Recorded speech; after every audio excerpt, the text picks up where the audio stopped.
Channel vision আয়োজিত গান, কবিতা, সাহিত্য ও আড্ডার এক অভিনব অনুষ্ঠান আজকের ভাবনা। অনুষ্ঠানে উপস্থিত থাকবেন বিশিষ্ট আবৃত্তিকার তাপস নাগ। অংশগ্রহণের জন্য যোগাযোগ করুন স্ক্রিনে দেওয়া নাম্বারে। অনুষ্ঠানটি দেখুন প্রতিদিন সকাল 7:30। নমস্কার, আমি তাপস নাগ। প্রতিদিনের মতো শুরু করছি চ্যানেল ভিশন আয়োজিত আপনাদের প্রিয় অনুষ্ঠান আজকের ভাবনা। আপনারা জানেন আজকের ভাবনা দীর্ঘদিন ধরে বিভিন্ন অনুষ্ঠানের মধ্য দিয়ে গান, কবিতা, আলাপ আলোচনা আরো নানান আনুষঙ্গিক বিষয় নিয়ে একটি ব্যতিক্রমী অনুষ্ঠান পশ্চিমবঙ্গের সাংস্কৃতিক মানচিত্রে চ্যানেল ভিশন আয়োজিত আজকের ভাবনা 4 বছর অতিক্রম করে ইতিমধ্যেই একটা পরিচিতির আঙিনা প্রস্তুত করে ফেলেছে এবং সুস্থ সংস্কৃতির প্রচার এবং প্রসারে যে সমস্ত মানুষেরা আগ্রহী, যারা এখনও পশ্চিমবঙ্গের সাংস্কৃতিক মর্যাদার উপর আস্থা রাখেন, তারা আজকের ভাবনার নিয়মিত দর্শক। এটা আমাদেরও আজ জানা নয়। আজকে আমাদের মধ্যে অতিথি হিসেবে যিনি উপস্থিত আছেন তার কথা বলার আগে আপনাদের মনে করিয়ে দিতে চাই, আজ আন্তর্জাতিক নির্যাতন বিরোধী ও নিষিদ্ধ ড্রাগ বিরোধী দিবস। এই উপলক্ষে আমাদের মধ্যে উপস্থিত আছেন আলোচক হিসেবে স্বয়ং স্বেচ্ছাসেবী সংস্থার সঙ্গে যুক্ত বিশিষ্ট আলোচক আমার বাঁদিকে রীতা চক্রবর্তী। রীতা চক্রবর্তীর সঙ্গে পরিচয় আপনাদের করালাম। আমরা এবার আজকের এই যে বিশেষ দিন, সেই দিনের পরিপ্রেক্ষিতে যে কথাগুলো আসবে সেগুলোই আজকে আমাদের আলোচনার বিষয়। আমি প্রথমেই রীতা চক্রবর্তীর কাছে যাব। আচ্ছা, নির্যাতন দিবস তো বলা হচ্ছে, কিন্তু নির্যাতন বলতে আমরা কি বুঝবো? নির্যাতন বলতে আমরা যে সুস্থ সবলভাবে এবং সম্মানের সাথে নিজের ডিগনিটি নিয়ে যেখানে আমরা বেঁচে থাকার অধিকার রাখি, সেইখানে যদি ব্যাঘাত ঘটে এবং অত্যাচারিত হয়, সে যে কোনো ক্ষেত্রে মহিলা, শিশু, পরিবারের কোনো ব্যক্তি, পরিবারের দ্বারা বা বাইরের কোনো ব্যক্তি দ্বারা বা যে কোনো ক্ষেত্রে কোনো মানুষ তাকে স্বেচ্ছাভাবে বাঁচার অধিকার থেকে বঞ্চিত করে, তখন তারা নির্যাতিত হয়। সেটা নির্যাতনের ধরন বিভিন্ন রকমের হয়। পারিবারিক হিংসা হতে পারে, বা অফিসে বিভিন্ন কাজের জায়গায় হতে পারে, বা শিশু যৌন হেনস্থা হতে পারে, বা যে কোনো ক্ষেত্রে বা রাস্তায় চলন্ত অবস্থায় যে কোনো মহিলা নিজের কাজ থেকে বাড়ি ফেরার পথে ট্রেনে, ট্রামে, বাসে, প্রত্যেকটা জায়গায় আমরা নির্যাতিত হই। সে ছেলে, মেয়ে, বোধ সবাই হই আমরা। তো নির্যাতনের ধরন যুগের সাথে সাথে নানা রকমভাবে পাল্টেছে, আগের মতো নেই, কিন্তু রকম যেমন পাল্টেছে তার জন্য প্রতিকারও এসছে, বিভিন্ন আইন এসছে সেগুলোকে নিয়ে যাতে বন্ধ করা যায় এইসব নির্যাতন। কিন্তু তার ক্ষেত্রে যেটা সবথেকে বেশি দরকার, আমাদের শিক্ষিত হওয়া এবং প্রতিবাদ করা। চুপ থাকা একেবারেই উচিত নয়, কারণ যদি আমরা চুপ থাকি কোনো রকম অত্যাচার বা নির্যাতনের বিরুদ্ধে, সেটা উত্তরোত্তর বাড়তে থাকে, সেটা কখনোই বন্ধ হয় না। তো আমাদের আইন অনুযায়ী স্টেপ নেওয়া উচিত এবং প্রতিবাদ করা উচিত। আপনি যে কথাটা বললেন যে প্রতিবাদ করা উচিত, কিন্তু এই প্রসঙ্গে একটা কথা এসে যায় আজকের দিনে, যে যেখানে দেখা যায় আমরা একটা বিষয় কবি সুকান্ত ভট্টাচার্য লিখেছিলেন। কবি সুকান্ত ভট্টাচার্য যে কথাটা লিখেছিলেন যে শাসক আর শোষকের বিরুদ্ধে একত্রিত হোক আমাদের সংহতি, তার কবিতার লাইনের মধ্যেই ছিল। তা আজকে অনেক ক্ষেত্রে দেখা যায় এই নির্যাতনের ক্ষেত্রে যদি শাসক শ্রেণী যুক্ত থাকে বা সমাজের এমন কিছু মানুষ যুক্ত থাকে যারা খুব প্রভাবশালী, আমরা যেগুলো দেখতে পাই সারা দেশ এমনকি পৃথিবীতে, তো সেক্ষেত্রে এই যতই আমরা বিশ্ব মানচিত্রে সমস্ত কথা এসে যায় যে আন্তর্জাতিক নির্যাতন বিরোধী দিবস, শুনতে আমাদের খারাপ লাগে না, কিন্তু প্রতিবাদটা কি করে করবে? রবীন্দ্রনাথ তো নিজেই বলেছেন, বিচারের বাণী নীরবে নিভৃতে কাঁদে। সুতরাং প্রতিবাদ করতে গেলে তাকে তো আবার হেনস্থা হতে পারে। সেক্ষেত্রে আপনি কি, আপনারা যে আলোচনাগুলোতে যে কথাগুলো তুলছেন, আপনারা তাদের বাঁচানোর জন্য কি করবেন? আমরা বলতে আমি যে এনজিওর সাথে যুক্ত আছি সেখান থেকে আমি এটাই শিখেছি, এবং আমি নিজে পড়াশোনা করে এবং নিজের অভিজ্ঞতা, জীবনের অভিজ্ঞতা দিয়ে যেটা শিখেছি, কোনো ক্ষেত্রেই অন্যায়ের বিরুদ্ধে যে অন্যায় সহে এবং যে অন্যায়ের প্রতিবাদ না করে, যে প্রতিবাদ করে এবং যে সহে, দুজনেই সমান দোষী। তো আমাদের উচিত কি আমরা আইনকে মানি। ভারতবর্ষে যে কনস্টিটিউশনে যেই আমাদের আইন রয়েছে সেই আইনকে আমরা মানি, আমরা নিশ্চয়ই বিচার পাবো। আমাদের নিজেরা মানে নিজের হাতে ল অ্যান্ড অর্ডার নেওয়া উচিত নয়, আমাদেরকে আস্থা রাখতে হবে আইনের ওপর, অবশ্যই জয়ী হব। আচ্ছা, যাক, এটা একটা ভালো কথা। আইনের ওপর আস্থা তো রাখতেই হবে, এটা আমাদের রাখা অবশ্যই। নিজের হাতে কখনো আইন নেওয়া উচিত নয়। আমরা যদি এটা নিয়ে থাকি তাহলে আমরা সেভাবে আমাদের নিজের বিচার তো পাবোই না, আমরা নিজেরাও তাহলে ভুল করব। যাক, এটা আপনার অবশ্যই একটা কনস্ট্রাকটিভ চিন্তা ভাবনা। আচ্ছা, এই যে নির্যাতনের ব্যাপারে যে, তবে হ্যাঁ, একটা কথা আপনাকে যেটা আমি বললাম যে প্রতিবাদীদের পক্ষেও দাঁড়ানোর লোকের দরকার আছে, তাই না? হ্যাঁ। আচ্ছা, এবারে প্রশ্ন হলো যে শারীরিক নির্যাতন আর মানসিক নির্যাতন, নির্যাতন তো দুরকম হয়। শারীরিক নির্যাতন তো প্রকাশ্যেই দেখা যাচ্ছে, আজকাল কত কিছু হয়ে যাচ্ছে, রাজনৈতিক ময়দানে তো নির্যাতনের অভাবই নেই। কিন্তু যদি আপনার মানসিক নির্যাতন তো অনেক ক্ষেত্রে হয়ে যায়, এবং সেটাও নির্যাতনটা এখন বর্তমানে অনেক বেশি। তারপরে শুধু তাই নয়, এবং মিডিয়ার মাধ্যমেও বা যেটা আমাদের ফেসবুক বা আমাদের যেসব ইন্টারনেটের মাধ্যমেও কিন্তু প্রচুর ধরনের নির্যাতন হয়, আর যেটাতে আমরা অনেক সম্বন্ধে অনেক ওয়াকিবলই নই, জানিই না যে কিভাবে আমরা একটা নির্যাতনের ষড়যন্ত্রের মধ্যে পড়ে যাই। তো সেই ক্ষেত্রে আমাদের দরকার অনেক বেশি শিক্ষিত হওয়া, জানা, নলেজ। যেই ফোনটা আমরা ইউজ করছি, যেই মানে গ্যাজেটসগুলো আমরা ইউজ করছি, সেটা সম্বন্ধে যদি আমাদের নলেজ না থাকে তো আমাদেরকে তো ঠকানো অনেক সুবিধা হয়ে যাবে। তো সেই সম্বন্ধে সম্যক জ্ঞান রাখা দরকার এবং সজাগ থাকা দরকার। অবশ্য সেই সম্বন্ধে আবার প্রশ্ন করতে গেলে আরেকটা দিকে চলে যাবে, সেটা তো আজকের বিষয় নয়, সেই হিসেবে সেখানে যাচ্ছি না। কিন্তু একটা প্রশ্ন থেকেই যায় যে এই যে শারীরিক নির্যাতন হোক বা মানসিক নির্যাতনই হোক, এই যে নির্যাতনগুলো হয়ে থাকে তার পেছনে এবার যদি আমরা একটু অন্যভাবে তাকাই, আমাদের সমাজের যে আর্থসামাজিক পরিকাঠামো এবং মানুষে মানুষে যে বিস্তর ব্যবধান, আর্থিক বৈষম্য, দারিদ্র সীমার নিচে বহু মানুষ বাস করছে, যাদের নুনান্তে পান্তা ফুরোয়, তাদের ওপর তো আরও নির্যাতন নেমে আসে অনেকভাবে। সেক্ষেত্রে সেগুলো কিভাবে, সেই আর্থসামাজিক পরিকাঠামোর উন্নয়নের ব্যাপারে কি মনে হয় না ভাবার দরকার আছে? একদমই ভাবার দরকার আছে। সব ক্ষেত্রে এটাই বলার কি, যতক্ষণ না প্রত্যেকটা মানে নারী এবং শিশুও যদি শিক্ষা না পায় তবে তারা নির্যাতনের শিকার বারবার হবে। তো তাদের দরকার সবার এডুকেশন এমন একটা অস্ত্র যাতে মানুষ অনেক বেশি অ্যাওয়ার হতে পারে যে তার সাথে কি ঘটছে। যদি এডুকেশনটা থমকে যায় তাহলে তারা বুঝতেও পারে না যে তারা কোন লেভেলে নির্যাতনের কোন স্তরে তারা নেমে গেছে। তো আমি এটাই বলবো যে এডুকেশন সবার জন্য হওয়া উচিত এবং কম্পালসারি হওয়া উচিত। এডুকেশন না বাড়ালে সে বুঝতেই পারবে না সে কোন নির্যাতনের জালের মধ্যে জড়িয়ে গেছে।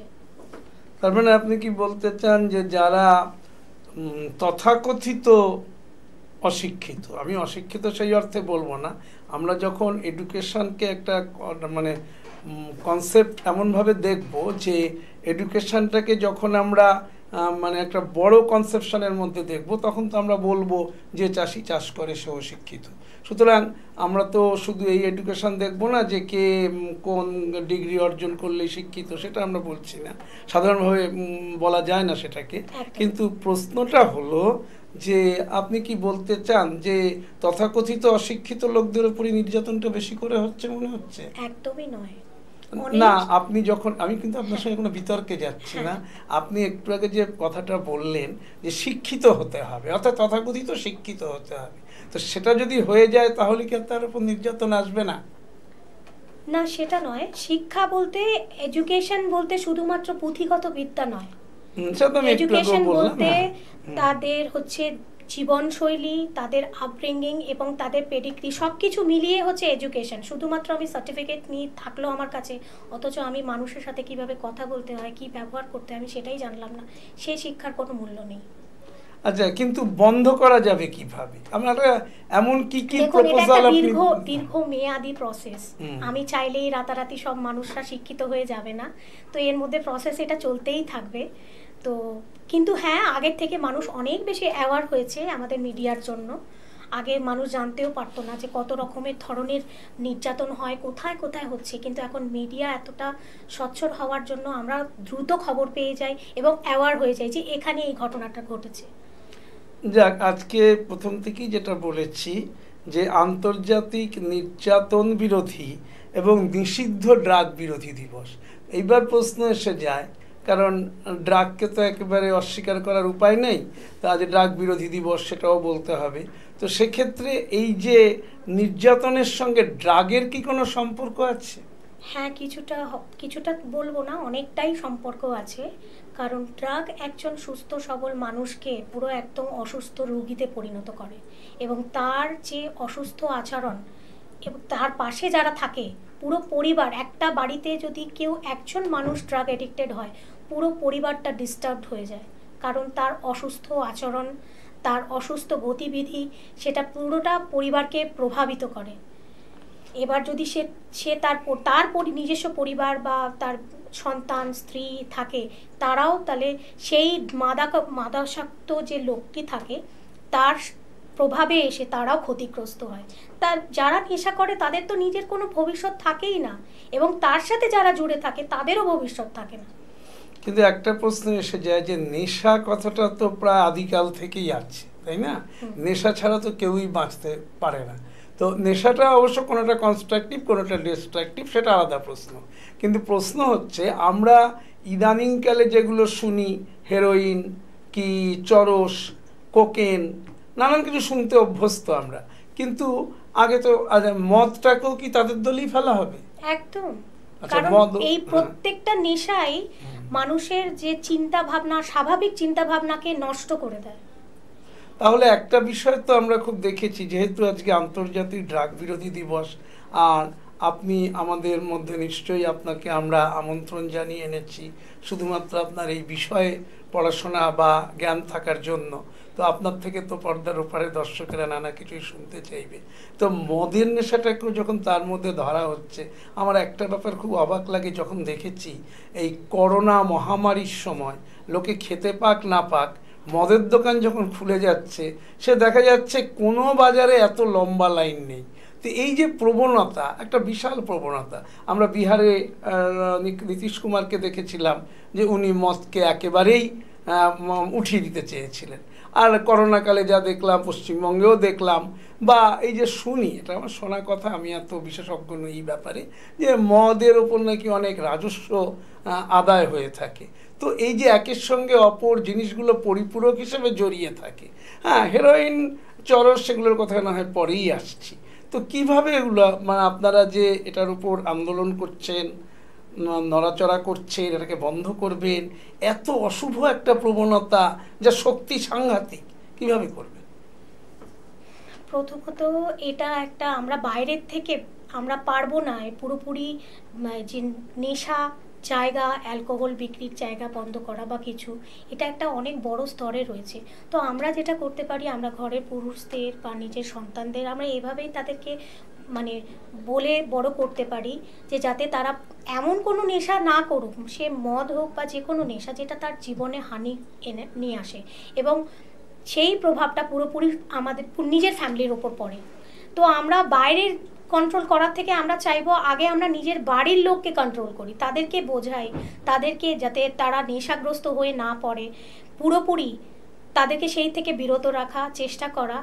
এবং দেখুন, এটা নেশাটা না আসলে বেশিরভাগই মানসিকভাবে যারা বেশি দুর্বল হয় তারা কিছুকে আঁকড়ে ধরে বেঁচে থাকার চেষ্টা করে। তো কোনো নেশাই এমন করা উচিত না যেটা ছাড়া তার চলবেই না। তো আমরা এভাবেই এনকারেজ করতে পারি যে এমন কোনো নেশাকে এত বেশি জীবনের প্রাধান্য দেওয়া উচিত নয় যে সেটা ছাড়া তার চলবে না। আজকাল অনেক সময় শোনা যায় যে ওই যে দেখি অনেক সময় বিজ্ঞাপন একটা রাস্তায় মেরে সেটা দেওয়া থাকে দেয়ালে এখানে ওখানে, যে গোপনে মদ বন্ধ করুন, বা কোথাও দেখা যায়। আর হিরোইন এই সমস্ত আমরা দেখেছি বা শুনেছি যে মানে সে নাকি তখন সেটা না পেলে সে যেভাবে হোক ঘর বাড়ি বিক্রি করেও তার দরকার, সে ঢুকতে হবে। আবার মদের ক্ষেত্রেও গোপনে যে এরকমভাবে মদ খাওয়া বন্ধ করুন, এরকম কিছু সফলতার খবর কি আপনাদের কাছে আছে যে গোপনে এরকম কোনোভাবে মদ খাওয়ানো? দেখুন, এটা আমি আমার নিজস্ব অভিজ্ঞতা থেকে আমি বলছি, আমি যেটুকুনি জানি শুনেছি, যেটা গোপনে মদ মানে ওষুধ খাইয়ে মদের নেশা বা যে কোনো নেশা ছাড়ান, এটা বিজ্ঞাপন দেখি ততক্ষণ পর্যন্তই কাজ করে যতক্ষণ পর্যন্ত এই ওষুধটাকে খাওয়ানো হয়। যেই ওষুধটা বন্ধ হয় সে কিন্তু আবার যথারীতি আবার নেশাতেই ফিরে আসে। তো শুধু নেশার ওষুধ খাইয়ে বন্ধ করলে হবে না, তাকে মানসিকভাবে, তাকে সাইকোলজিক্যালি তাকে দেখতে হবে সে কোন জায়গাটা তার কষ্ট রয়েছে, কোন জায়গাটা তার অপূর্ণ রয়েছে, তাকে মানসিকভাবে সুস্থ করে তুলতে হবে, তবে গিয়ে নেশাটা বন্ধ হবে। তাহলে মানসিকভাবে যে সুস্থ হতে হবে তার জন্য দরকার মনোবিদ, সাইকোলজিস্ট, আবার পাশাপাশি সাইকিয়াট্রিস্টের ভূমিকাও কম নয়। তাহলে মনোচিকিৎসক এবং মনোবিদ দুয়েরই প্রয়োজন আছে। তা আপনার কি মনে হয়, যেটা আজকে আমরা দেখেছি যে মনোবিদ হিসেবে যারা নাকি শুধু ওষুধ দিয়ে নয়, তারা কিন্তু they are not psychiatrist but psychologist, আমরা অনেকের নামই শুনি, এবং আমি খোঁজখবর নিয়ে যেভাবে যতটুকু আমার সামান্য যোগ্যতায় দেখেছি যে ভালো মনোবিদ কি এখন পশ্চিমবঙ্গে খুব একটা খুঁজে পাওয়া যায়? যারা অবশ্যই আছে, এখন প্রচুর এই নিয়ে পড়াশোনা গবেষণা প্রচুর চলছে। আগে এই কনসেপ্টটাই ছিল না, মানুষ অসুস্থ হলে ডাক্তারের কাছে ছুটে যায় এবং হাজার হাজার ডাক্তার আমাদের সামনে থাকে, কিন্তু মনের রোগটাও শরীরের রোগের মতোই ইম্পর্টেন্ট, কারণ এই রোগটা বাইরে থেকে তার ক্ষতটা দেখা যায় না। তো মনের রোগের ট্রিটমেন্ট খুবই দরকার। আমরা সবাই কোনো না কোনোভাবে মনের রোগের আক্রান্ত, কম বেশি। আমাদের এইটাও আমাদের পরিচর্যা করা উচিত, মনের যে ক্ষতস্থানের পরিচর্যা, এটা আমাদের অবশ্যই করা উচিত। আমি অবশ্যই কিন্তু মানে মনোবিদের কথা বলেছি, আমি মন নিয়ে যারা চিকিৎসা করেন, যারা সাইকিয়াট্রিস্ট, তাদের কথা বলিনি, কারণ পশ্চিমবঙ্গে বহু নাম করা সাইকিয়াট্রিস্ট আছেন, এটা অস্বীকার করার কোনো জায়গা নেই। কিন্তু যে কথাটা অনেক সময় বলা হয়ে থাকে, একটা ভালো তার সঙ্গে আলাপ আলোচনার মধ্য দিয়ে, কথাবার্তার মধ্যে দিয়ে তার রোগটা দূর করে দেওয়া হোক। হ্যাঁ, এই ক্ষেত্রে আমি বলেছি যে মনোবিদ যে খুব ভালো, যাই না আপনাদের চোখে পড়লে পড়তে পারে, সেটা হলে অবশ্যই একটা ভালো লক্ষণ। যে ব্যক্তিগত কারোর নাম বলবো না, তবে তারা আছে অবশ্যই।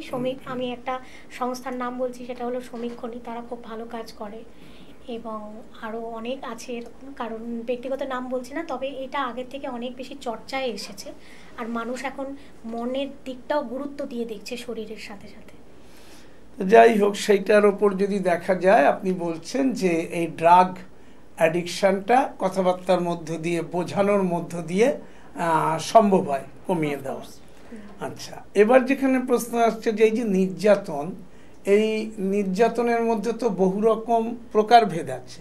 আগে যেমন আমরা দেখতাম, আপনি বলেছেন এবং এটাও ঠিক, যে নির্যাতন তো নানাভাবে হচ্ছে। প্রথম কথা যেমন আমরা দেখেছি, আগে ডাক্তারি বা ইঞ্জিনিয়ারিং পড়তে গেলে শুনেছি আর কি, যে বিশেষ করে ইঞ্জিনিয়ারিং পড়তে গেলে এটা নাকি স্ট্যাটাস সিম্বল, র্যাগিং, হ্যাঁ, র্যাগিং করে তাদেরকে তৈরি করা, এই যে জিনিসগুলো হতো, এগুলোকে কি একটা নির্যাতনের মধ্যে ফেলবেন না? 100 বার, এটাও একটা বিশাল বড় নির্যাতনের মধ্যেই পড়ে।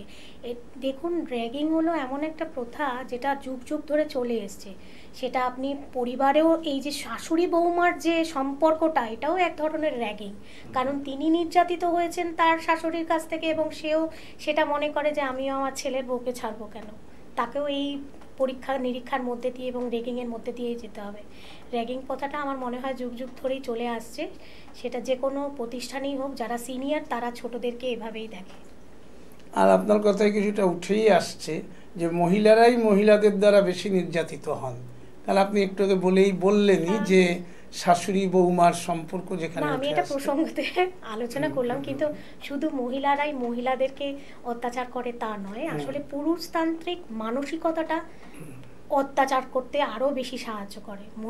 যেই মহিলারা মহিলাদেরকে অত্যাচার করে তারা হলো পুরুষতান্ত্রিক মেন্টালিটি নিয়ে অত্যাচারটা করে। তা এই যে নির্যাতনের তো এত রকম দিক বিভিন্নভাবে রয়েছে, এবং এই যে একটা আন্তর্জাতিক নির্যাতন বিরোধী দিবস দিবস হিসেবে পালিত হচ্ছে আজকের দিনটি, এবং সেই সঙ্গে ড্রাগ বিরোধী দিবস এবং নিষিদ্ধ যে ড্রাগ, তো সুতরাং এই যে ড্রাগের ক্ষেত্রেও আপনার ধরুন এই যে ড্রাগগুলো যেখান থেকে পাওয়া যায় বা এগুলো যে কানেকশান সেন্টার, অর্থাৎ অনেক সময় দেখা যায় না যে চোরাচালানের মধ্য দিয়ে ঢুকছে, এখান থেকে ঢুকছে সেখানে, এ বিষয়গুলোকে কিভাবে বন্ধ করা যায়? আসলে ড্রাগ এডিকশনটা না শুরু করে বিশেষ করে এই অ্যাডোলেসেন্ট পিরিয়ডের যে ছেলেমেয়েরা থাকে তাদের মধ্যে থেকে এটা বেশি স্প্রেড করায়, এবং তারা বেছে নেয় ওই সব শিশুদের, যেসব শিশুরা পরিবারের গার্ডের থেকে একটু বেরিয়ে গেছে বা তাদের পরিবারে কোনো রকম মা বাবার কোনো রকম সম্পর্কের মধ্যে কোনো প্রবলেম আছে এবং মানসিকভাবে তারা ডিস্টার্ব থাকে, সেই ডিস্টার্ব শিশুদেরকে তারা পয়েন্ট করে এবং সেই সব শিশুদেরকে দিয়ে তারা ড্রাগসের যে পাচারটা এবং এই সার্কেলটা ওটা চালু করে, তাদেরকেও নেশাগ্রস্ত করে, এবং সেটা যেসব শিশুরা এইসব নেশা করার জন্য খুঁজে বেড়ায় তাদেরকে ওই মাধ্যম দিয়ে পাচার করা হয়। তো এখানে কি সরকারের কি ভূমিকা, সরকার কি করতে পারে এর জন্য, যে এই যে এভাবে ঢুকে যাচ্ছে, এখানে তো সরকারেরও একটা ব্যাপার থেকে থাকে, সরকার কি করে তার জন্য? কিন্তু তার থেকেও আমি বলবো যে পরিবারের লোকজনকে খুব বেশি সজাগ হতে হবে, তার শিশুর গতিবিধি কোথায় যাচ্ছে, একজন নেশাকারী বাড়ির লোকরা যতটা বেশি তাকে দেখতে পারবে, পুলিশের পক্ষে সম্ভব নয় 24 ঘন্টা একটা মানুষকে দেখা। তারা অবশ্যই যেখানে ক্রাইম হয়, যেখানে অন্যায় হয়, তারা খবর পেলে তারা কাজ করছে, তবে আরও বেশি অ্যাক্টিভলি কাজ করলে আমরা বেশি উপকৃত হব। এই যে সমস্ত নিষিদ্ধ বস্তুগুলো যেগুলো মানুষকে আরও বেশি নেশার মধ্যে পরিণত করে, আচ্ছা যদি এই যে আসক্তিগুলো ড্রাগের প্রতি বা নিষিদ্ধ বিষয়ের প্রতি, তো মানুষের আসক্তি বরাবরই বেশি। যদি ধরুন একটা বাচ্চা ছেলেকে বলা হয় যে আগুনে হাত দিও না, তোমার হাতটা পুড়বে, ও কিন্তু আরও বেশি করে দেওয়ার চেষ্টা করবে, কারণ যতক্ষণ আগুনে হাতটা তার না পুড়বে ততক্ষণ কিন্তু সে সঠিক শিক্ষা অর্জন করবে না, এটাও একটা বিষয়। তেমনি দেখা যাবে যে যখন বারে বারে এই সমস্ত ড্রাগ থেকে দূরে থাকার জন্য নানাভাবে যদি সচেতন করাও হতে থাকে, তাতেও এক ধরনের আসক্তি বাড়তে থাকবে।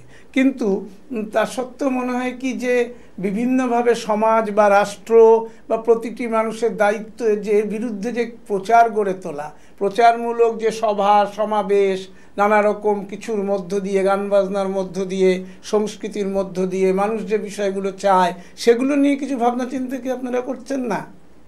কিভাবে ছড়াচ্ছেন? এগুলোকে বন্ধ করার জন্য আপনাদের কার্যপ্রণালী কি, সেগুলো একটু বলুন ব্রডলি। আমাদের মানুষ এগুলো জানতে চায়, তারা কিভাবে এটার থেকে দূরে থাকে? এখনকার যে লাইফস্টাইলে ছেলেমেয়েরা এত বেশি হোম সিক হয়ে গেছে, এদের ওরিয়েন্টেড, সারাক্ষণ তারা ফোন নিয়ে, মোবাইল নিয়ে ঘন্টার পর ঘন্টা তারা কাটিয়ে দিচ্ছে, কোনো অ্যাক্টিভিটিস নেই, খেলাধুলা নেই। আমাদের সময় আমরা খেলাধুলা করেছি, মাঠে দাপাদাপি করেছি, তো এখন তারা ঘরের নিজের বেড, নিজের সোফা, বাড়ি তারা ছেড়ে উঠতেই চায় না, তার জন্য তাদের ডিপ্রেশন প্রচুরভাবে তাদেরকে ক্রাশ করে। বাবা মাদের উচিত অনেক বেশি তাদের সাথে ফ্রেন্ডলি হয়ে মেশা এবং তাদেরকে কোনো কিছু অ্যাক্টিভিটিসের মধ্যে নিয়ে যাওয়া। যেসব বাচ্চাদের অ্যাক্টিভিটিস বন্ধ হয়ে যায় তারা বেশিরভাগই তারা ওবেসিটি আসে, তাদের মধ্যে ডিপ্রেশন কাজ করে, এবং ওই ডিপ্রেশন থেকে বেরোনোর জন্য তারা কি করে, নেশার আসক্তি হয়ে যায়। এটা গেল ফ্যামিলি সার্কেলের কথা, ফ্যামিলিতে তারা কি করবে। কিন্তু আমি যে প্রশ্নটা বারেবারই আসতে চাইছি, ফ্যামিলির পরে আসছে সমাজ। আপনি স্বয়ং স্বেচ্ছাসেবী সংস্থার সঙ্গে যুক্ত, আপনারা একটা সামাজিক কাজকর্মের সঙ্গে যুক্ত, তো আপনাদের তো কিছু সামাজিক অ্যাক্টিভিটিস নিশ্চয়ই থাকবে, যেখানে একসঙ্গে বহু শিশুকে জড়ো করা যাবে, বহু গার্জিয়ানদের নেওয়া যাবে।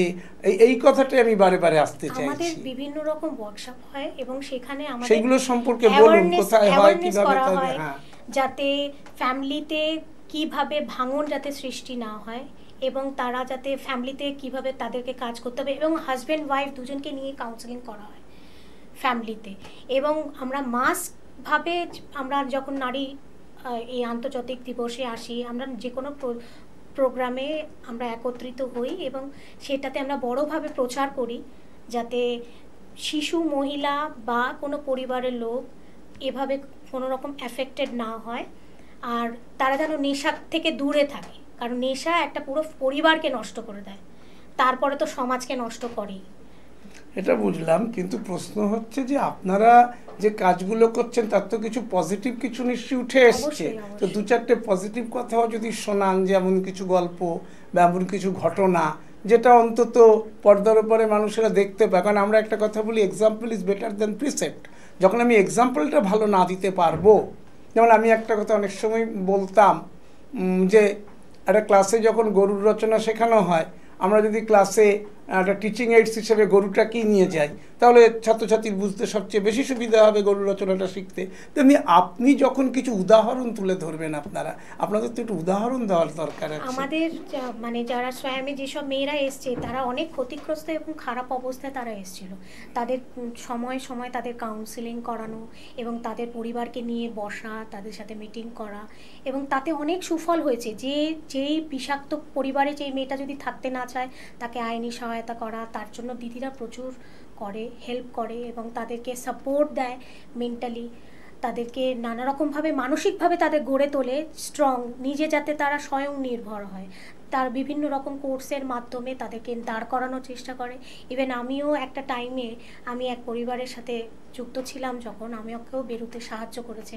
আমি যদি উদাহরণ হিসাবে ধরেন, তো আমি যেই মানে খারাপ জীবন থেকে আমি উঠে এসেছি, আমিও পরিবারের দ্বারা অত্যাচারিত হয়েছিলাম এবং স্বয়মের সাপোর্টে আমি দাঁড়িয়েছি এবং আজকে আমি নিজেকে চালিয়ে নিয়ে যেতে পারছি এবং আমি নিজে পড়াশোনা করছি এবং নিজে চাকরি করছি।